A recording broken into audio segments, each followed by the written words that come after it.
Alrighty guys, welcome back to the best investing money management channel on YouTube. In today's video, we are going to be talking about the one, the only Rivian Automotives. We're going to be talking about kind of what's going on with this company and how they lost a whopping $1.7 billion.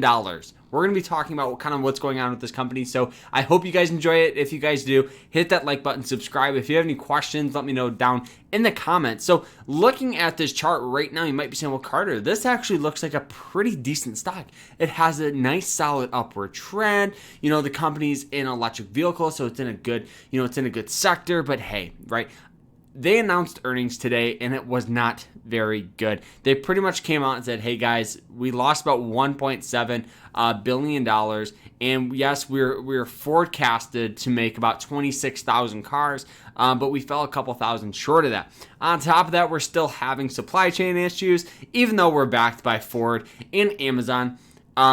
We're not doing so hot. We're losing money. So that's kind of why we've seen a lot more volatility where the stock is gone from 40 all the way down, to as low as about 36, 35 bucks a share. And on top of that, if we go ahead and we zoom out, you'll notice that this thing is just getting obliterated. A stock that was once the largest IPO in 2021 is now all the way down to $40 a share. So this stock that was once a $180 stock is now all the way down to under $40. Now the company also did have to lay off about 6% of their employees, and a lot of people like to say, oh, that's not a company slowing down every time they have to lay off employees.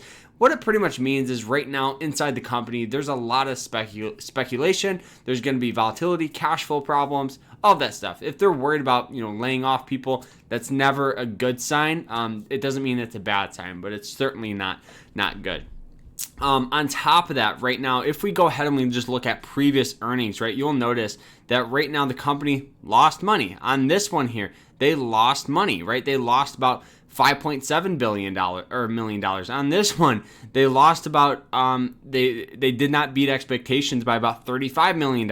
So right now they've actually lost about $1.7 billion due to supply chain issues. So a lot of people like to either have two mindsets when it comes to a stock like this. Is one, oh my gosh, this stock is super affordable. It's under $40 a share. It's in a high growth sector, all of that good stuff. The second one is this company is a sinking ship. It lost $1.7 billion. I'm not going to touch this thing. So I definitely think it all comes down to risk and reward, at least for me, meaning that this Rivian stock is a high risk, high reward play. The issue right now with the electric auto space is there is so much competition. Every car manufacturer within, a billion freaking miles wants to get in on electric vehicles, right? Because that's where the money is. So I definitely think when it comes to an investor standpoint, it's very, very hard to pick and choose the correct, the correct automotive and electric vehicle company. I think we have some leaders, and I think those leaders, I think we all know, they're the Tesla, they're the Ford, the GM, all those ones that are very, very well known. A company like Rivian carries a lot of potential, but it also carries a ton of risk, right? In the financials pretty much state that, right? Losing money, supply chains, and they've already gone through billions of dollars of Ford and Amazon's money. And so I think for me, guys, it's a high risk, high reward play. I just don't see me going super heavy into a company like this. I think a good approach would be to dollar cost average it if you guys think there's potential. But for me, guys, doing that, I would still try to keep it under about 1.5% of your portfolio size, meaning for every $100 you have invested into other stocks, other assets, all of that good stuff, don't go heavy into this thing, right? The reason why is because, yes, if this thing pops that up, that's just say to 60 bucks, you always can buy more of a stock, right?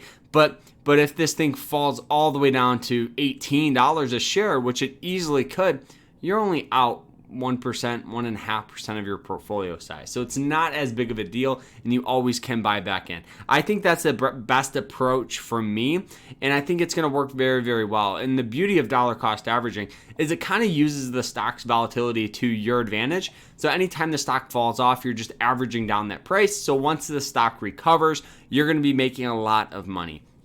I just think, guys, Rivian for me, high risk, high reward. Personally, I'm not going to touch it. I probably have a couple of shares of it. just because I buy just a whole bunch of stock. But for me, guys, I'm not going to be touching it. I'm not going to be buying it. If I was, I'm buying it and not looking at it for a minimum of 2 to 5 years. So guys, that is it. I hope you guys enjoyed it. If you did, hit that like button, subscribe. If you have any questions, let me know down in the comments, and we will see you guys later. Remember to stay happy, stay positive, and stay safe. Take care.